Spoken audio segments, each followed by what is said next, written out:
Hello friends, मैं ज्ञान नोटियाल आप सभी का स्वागत करता हूं। अगर आपने मेरे यूट्यूब चैनल को सब्सक्राइब नहीं करा है तो इसे सब्सक्राइब करिए और बेल आइकन पर क्लिक करिए, जिससे आपको नए नए वीडियो मिलते रहेंगे, जिससे कि आप मैथमेटिक प्रॉब्लम को आसानी से हल करना सीखेंगे और उन्हें समझ भी पाएंगे, जिससे कि आप आने वाले समय में उस तरीके की जितनी भी प्रॉब्लम होती है उनको आसानी से हल कर पाएंगे और उन्हें सॉल्व भी कर सकेंगे। क्योंकि अगर आप सिर्फ लर्न करते हैं, याद करके छोड़ देते हैं, तो आप उसे समझेंगे नहीं, तो आप उस तरीके की बाकी समस्याओं को छोड़ देंगे, जिससे कि आपको आने वाले समय में बहुत परेशानी होगी। आज का हमारा टॉपिक है डिवाइड इन पॉलिनोमियल। अगर हमें किसी भी पॉलिनोमियल को डिवाइड करना है तो डिवाइड करने का एक सिंपल सा रूल्स ये है कि सबसे पहले हम ये देखते हैं कि उसमें डिवाइड करने वाली टर्म्स में क्या है। तो आपने देखा कि पॉलिनोमियल में हमारी जो डिवाइडेंड है वो हमारे दिया हुआ है। जैसे मान लीजिए 6x² माइनस 4x प्लस 12 ये दिया हुआ है, और अगर हमें इसे डिवाइड करना है यानी डिवाइजर जो है हमारा वो है 2x, सॉरी डिवाइजर 2 है। डिवाइजर क्या है? 2। तो इसको डिवाइड करने का सिंपल पुराना रूल्स है पार्शियली का मतलब है सबको अलग अलग डिवाइड कर देते हैं। जैसे 6x² को 2 से डिवाइड कर दिया, जितने भी टर्म्स हैं उनको सबको अलग अलग, माइनस 4x को भी 2 से डिवाइड कर दिया और 12 को भी 2 से डिवाइड कर दिया। जब सभी को अलग अलग 2 से डिवाइड करो तो हमारा आंसर सीधा मिल जाता है 3x² माइनस 2x प्लस 6। आपने देखा इस तरीके से करना आसान होता है, पर ये तभी वर्क करता है जब हमारे पास ओनली वन टर्म्स हो। वन से ज्यादा टर्म्स होते ही ये प्रॉब्लम क्रिएट करने लग जाता है। तो इस तरीके का मेथड तभी यूज कर सकते हैं जब डिवाइजर में एक ही टर्म्स हो, और डिवाइडेंड में चाहे कोई कितने भी टर्म्स हो उससे हमें कोई फर्क पड़ता ही नहीं कभी भी। सेकंड क्वेश्चन हम ये ले रहे हैं। मान लीजिए आपके पास एक डिवाइडेंट है जिसको हमें डिवाइड करना है, जिसकी वैल्यू है हमारे पास x³ minus 3x² plus 5x minus 3, और इसे हमें डिवाइड करना है gx यानी x² माइनस 2 से। अब आपने देखा यहाँ पे तो 2 टर्म्स आ गई। जब 2 टर्म्स आ जाती है तो उनको डिवाइड करने के लिए रूल्स में कभी चेंज नहीं होता। हमारा जो ओल्ड मेथड था ना बचपन में जब हम सॉल्व करते थे, उसको उसी तरीके से सॉल्व कर दो, कभी गलत जाएगा ही नहीं। क्योंकि ओल्ड मेथड कभी भी गलत होते ही नहीं है ये इस तरीके, क्योंकि बच्चों को इसलिए सिखाए जाते हैं कि अपने दिमाग में हमेशा लाइफ टाइम के लिए सेट करें। इन मेथडों को गलत होने के चांसेस नहीं होते, बस ये थोड़े कई बार बड़े होते हैं, पर इक्वेशन में यही सबसे छोटे मेथड है। अब हमने इसको डिवाइड करने के लिए हमने क्या करा, जो डिवाइजर था उसको यहाँ लिख दिया और जो डिवाइडेड था उसको यहाँ लिख दिया, x³ minus 3x² plus 5x minus 3। अब हमें इसे डिवाइड करना है तो सबसे पहले कंपेयर करते हैं यानी तुलना करते हैं कि दोनों के साइन सेम है तो प्लस लिखेंगे। अब प्लस स्टार्टिंग में लिखने का क्या सेंस है, कोई फर्क ही नहीं पड़ता। नंबर को डिवाइड करा, 1 को 1 से डिवाइड करो तो 1 को मल्टीपल में लिखने से क्या फर्क पड़ता है, कोई फर्क नहीं पड़ता, तो लिखने की जरूरत नहीं। अगर आप चाहें तो लिख लीजिए, उससे हमें कोई परेशानी नहीं है। जैसे अगर हम यहाँ पे +1 लिखेंगे तो क्या परेशानी, क्योंकि मल्टीपल में इसका कोई सेंस ही नहीं होता। नेक्स्ट, अगर हमने इसकी पावर को माइनस करा तो मैंने आया 1, तो x की पावर 1 का मतलब होता है x। अब ये आगे वाली चीज आप लिखना चाहिए या नहीं लिखना चाहिए आपकी मर्जी, इससे हमें कोई फर्क नहीं पड़ेगा कभी भी। अब हमारी जो भी चीज आ गई है 1x आया है, इसको हम मल्टीप्लाई करेंगे किससे, डिवाइडर से, x² माइनस। अब जानते हैं मल्टीप्लाई और डिवाइड का सिंपल सा रूल्स है, साइन अगर डिफरेंट है तो माइनस और सेम है तो प्लस। नंबर से डिवाइड होते हैं और अल्फाबेट की पावर मल्टीप्लाई में तो प्लस और डिवाइड में माइनस हो जाती है। यहाँ पे तो मल्टीप्लाई हो रहा है तो अब यहाँ पे प्लस कर देंगे पावर, तो यहाँ पे आ गया x³ माइनस 2x। अब इनको लिखने का तरीका ये होता है कि जो अल्फाबेट और उनकी पावर है उसके अनुसार लिखते हैं। सेम पावर और सेम अल्फाबेट के नीचे ही लिख सकते हैं, अदरवाइज नहीं लिख सकते हैं। तो हमने देखा x³ ये यहाँ पे आ गया, और माइनस का 2x एक्स वाली टर्म्स में आएगा, क्योंकि x² के नीचे x के बाद 2 के नीचे नहीं लिख सकते क्योंकि यहाँ पे x ओनली है। तो यहाँ पे लिखेंगे माइनस का 2x। अब हमने यहाँ पे क्या करा, सभी के साइन चेंज करते हैं। जब भी यहाँ पे हम लिख लेते हैं, लिखने के बाद साइन चेंज करना जरूरी है। साइन चेंज करा तो ये तो हो गया माइनस का, तो ये तो कट जाएगा। इसको देखा तो हमने देखा पहले माइनस था, प्लस हो गया, तो ये हो गया 7x। अब इसको x² में तो क्या चेंज करेंगे, ना तो नीचे है जो साइन चेंज करे ऊपर आए, और नीचे कुछ है ही नहीं, तो इसको जैसा का जैसा लिख दो 3x², और माइनस 3 के नीचे भी कुछ नहीं। अब दोबारा से कंपेरिजन, साइन देखा तो अलग अलग है, तो अब तो माइनस लिखना पड़ेगा, क्योंकि सेकंड टाइम में तो माइनस हो गया, प्लस हो कुछ भी लिखना पड़ेगा। नंबर को डिवाइड करा तो 3 को तो लिखना पड़ेगा क्योंकि नंबर है। अब अल्फाबेट की पावर को माइनस करा तो कुछ बचा ही नहीं, तो इसको लिखने की जरूरत नहीं। अब हम -3 से इसको गुणा करेंगे, तो आपने देखा कि x² माइनस 2 हमारा आएगा माइनस का 3x² प्लस 6। तो ये चीज लिखने के बाद सीधा डिवाइड में लिख दो, x² को x² के नीचे और नंबर को नंबर के नीचे। अब साइन चेंज करो, ये प्लस का ये माइनस का, तो ये तो हो गया हमेशा कैंसिल, क्योंकि फर्स्ट टर्म से हम कंपैरिजन करते हैं तो वो कभी बचने का चांसेस ही नहीं है, इसलिए दिमाग में सेट रखो कि फर्स्ट टर्म तो हमेशा खत्म हो गई। अब आपने देखा 7x के नीचे कुछ नहीं है, वो लिख दिया, और ये -3 -6, अब दोनों के साइन नेगेटिव हो गए तो दोनों आई प्लस हो जाएंगे, साइन वो का हो -9। लास्ट में इसको ये लिख दिया करो क्वेश्चन, क्वेश्चन है हमारा x -3 और रिमाइंडर है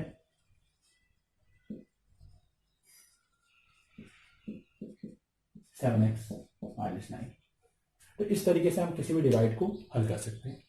डिवाइड के में हमेशा का तरीका फिक्स है, पहले पावर को डिसेंडिंग ऑर्डर में लिख दो, तो कंपैरिजन करते जाओ, पहले वाले से कंपैरिजन करते यहाँ पे आता और यहाँ पे आते ही मल्टीप्लाई कर दो डिवाइडर से।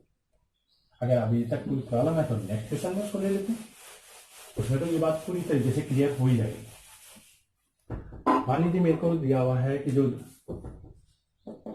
थर्ड क्वेश्चन है px, एक डिवाइडेंड दिया हुआ है जिसके में दिया हुआ है x⁴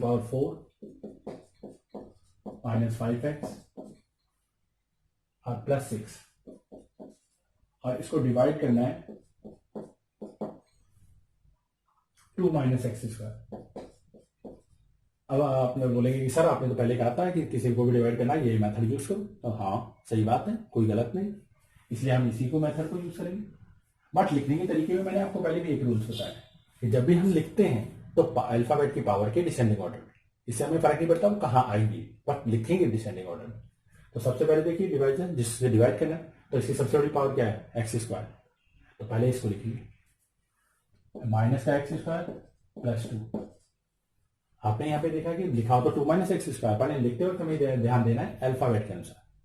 अब इसमें जब हम डिवाइडेड अंदर वाली चीज को लिखते हैं तो इसमें ध्यान रखिए कि अगर कोई पावर नहीं दी हुई है तो उसके लिए खाली जगह छोड़ दो। कई स्टूडेंट बोलते हैं सर खाली जगह छोड़ने की जरूरत क्या है, बाद में देखने के चक्कर में क्या होता है कई बार आगे पीछे हो जाती है हमारी टाइम, क्योंकि हमारे जो डिवाइड का कंपैरिजन होता है ना वो हमेशा पावर के डिसेंडिंग ऑर्डर में होगा, बड़े से छोटे। तो इसलिए अगर नहीं दी हुई है तो उसके लिए खाली जगह छोड़ दो, बाद में कंफ्यूजन खत्म हो जाता है। तो पावर 3 वाली है नहीं, उसके लिए खाली जगह छोड़ दी, 2 वाली भी नहीं, उसके लिए भी खाली जगह छोड़ दी, 1 वाली है तो वो लिख दो -5x +6। इसमें सिर्फ आपको इतना सा फायदा होता है कि अगर हम खाली जगह छोड़ देते हैं ना तो बाद में ये बात की परेशानी नहीं होती कि कौन सी टर्म्स रह गई, कौन सी छूट गई, या कौन सी को पहले लिखे कौन सी को बाद में लिखे, क्योंकि आपको मालूम बाकी टर्म्स भी आएगी। अब हमने इसका कंपेरिजन करा तो दोनों के साइन क्या है डिफरेंट, तो माइनस लिखना तो कंपलसरी होता है, तो हमने लिख दिया माइनस में। नंबर से डिवाइड करता नंबर तो 1 आ रहा है, कोई लिखने की जरूरत नहीं, पावर माइनस करें तो x⁴ हो गया -x²। अब इसको वही मल्टीप्लाई का तरीका, -x² को मल्टीप्लाई करा -x² +2 से, तो आपके आया माइनस माइनस प्लस और x⁴ -2x²। तो आपने देखा x⁴ को तो x⁴ के नीचे लिखेंगे, -2x² को x² वाली, पहले वो तो है ही नहीं तो खाली जगह के नीचे लिख दो, तो ये आ गया -2x²। साइन चेंज ये हो गया कैंसिल, x³ तो है ही नहीं, कुछ बचा भी नहीं है, चेंज भी नहीं है, कुछ भी नहीं है, वो तो हटा दिया। x² है तो यहाँ पे हम x² की जगह लिखेंगे 2x² -5x +6। अब दोबारा से कंपैरिजन चालू करिए, दोनों में साइन क्या है डिफरेंट, अलग अलग, तो माइनस, नंबर डिवाइड करा तो हमारे आगे 2, पावर माइनस करी तो कुछ बचा ही नहीं, तो जब नहीं बचा तो करने की जरूरत क्या है, तो -2 से इसको सॉल्व करो, -2 -x² +2, तो इसको सॉल्व करो तो हमारा आएगा 2x² -4। अब इसको ये सॉल्व कर दो, यहाँ पे 2x² -4, sign change minus plus, तो ये पहली टर्म तो हमेशा ही कैंसिल, बचा क्या -5x +10, इसको 10 - 5x भी कह सकते हैं, तो कोई फर्क नहीं पड़ता है। इस तरीके से हम किसी भी जो हमारे क्वेश्चन दिए गए हैं उनको डिवाइड कर सकते हैं, और डिवाइड करने के बाद आसानी से हल कर सकते हैं। इसमें आपको कभी भी किसी तरीके की कोई परेशानी होगी नहीं। बस लास्ट में एक चीज याद रखना, ये क्वेश्चन और रिमाइंडर लिख दो, क्योंकि इससे फायदा ये होता है कि जो टीचर होता है ना वो समझ जाता है कि आसानी से कि आपने क्या इसको सॉल्व करा है।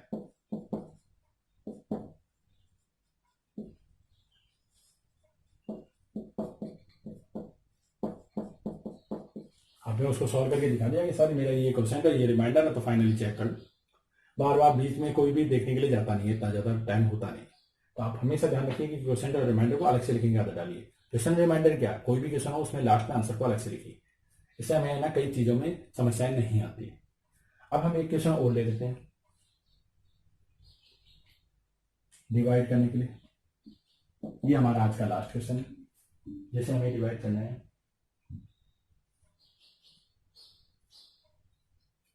टी स्क्वायर माइनस 3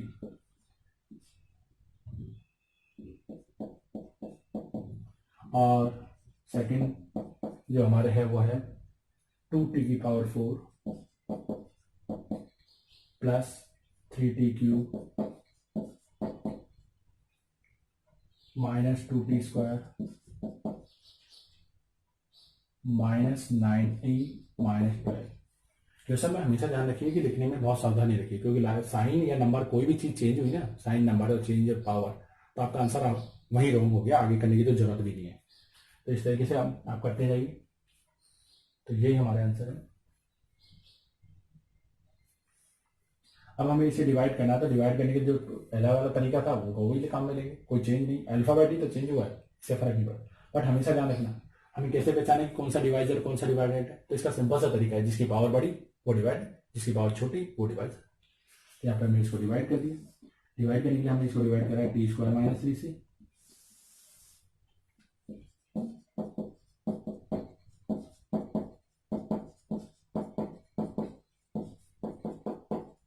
आपने देखा जब हम जिसको डिवाइड करना है उसको अंदर लिख दिया, जिससे डिवाइड करना है उसको यहाँ पे। और अब यहाँ पे कंपैरिजन चालू करते हैं। सबसे पहले साइन सेम है, प्लस नंबर डिवाइड करा तो आ गया 2। अब देखिए यहाँ रखना कि कोसाइन को साइड में लिखना जरूरी है, यहाँ ऊपर भी लिख सकते हैं, उसमें कोई फर्क नहीं पड़ता है। कई बार हम ऊपर भी लिखते हैं। यहाँ पे आ गया 2, पावर को माइनस करो तो यहाँ पे आ गया टी स्क्वायर 2t स्क्वायर। अब इसको मल्टीप्लाई करना है इसे 2t स्क्वायर से टी स्क्वायर माइनस 3। तो आपने देखा नंबर से नंबर मल्टीप्लाई, साइन सेम है तो प्लस का आ गया 2t की पावर 4 माइनस 6t स्क्वायर। ये आ गया। अब इसमें यहाँ पे सॉल्व कर दो आगे, तो आपके आएगा 2t की पावर 4 माइनस 6t स्क्वायर। अब साइन चेंज कर लो इसका, माइनस प्लस, ये तो कैंसिल हमेशा की तरह। इसको करा हमने तो 3t cube plus 4t square minus 90 minus 12।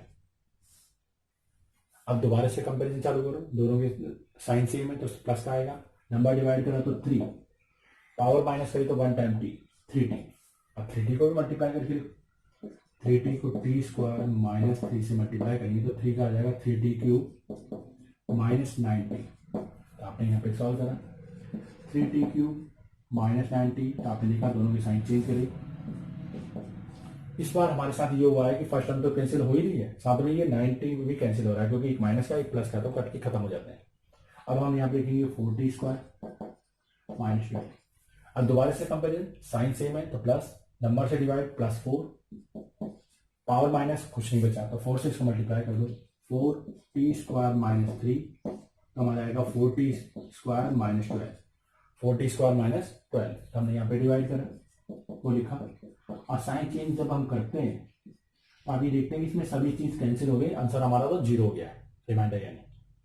अब हमारे साथ हम आज तक लिखते थे quotient 2t square plus 3t plus 4। ये तो हमारा हो गया कोसेंट। और रिमाइंडर हमारा क्या है 0, कुछ नहीं है। यहाँ पे हम नेल नहीं बोल सकते, 0 लिखना पड़ता है, क्योंकि हम 0 मानते हैं, ये नंबर सिस्टम में चलता है। अब आपने देखा यहाँ पे इसमें रिमाइंडर 0 है, इसमें रिमाइंडर 0 नहीं है। तो इससे हमारी एक कंडीशन निकलती है। हम कंडीशन में ये कहते हैं कि if remainder is 0 then it is factor, means t square minus 3 is a factor of this equation, but x2 minus X square is not factor of this. If remainder यानी अगर हमारा रिमाइंडर 0 आ जाए तो वो फैक्टर है, और नहीं आए तो नहीं है फैक्टर। यही हमारा फाइनल आंसर होता है। सो थैंक यू, आप सभी का धन्यवाद इस वीडियो को देखने के लिए। और आप अगर यूट्यूब चैनल को सब्सक्राइब नहीं करा तो करिए अभी के भी, जिससे आपको आगे भी वीडियो मिलते रहे। इसके आगे के पार्ट को हम आगे सॉल्व करेंगे, जिनमें हम ये सीखेंगे कि किसी भी इक्वेशन में जीरोस कैसे फाइंड करते हैं। क्वाड्रेटिक इक्वेशन के तो हमने देख लिए हैं कि 2 ही पार्ट आते हैं, 2 ही आंसर आ जाते हैं। बट अगर मान लीजिए इससे बड़ी पावर हो, जैसे 3, 4, 5, तब हम कैसे सॉल्व करते हैं, उसके तरीके हम अगली वीडियो में देखेंगे। So thank you.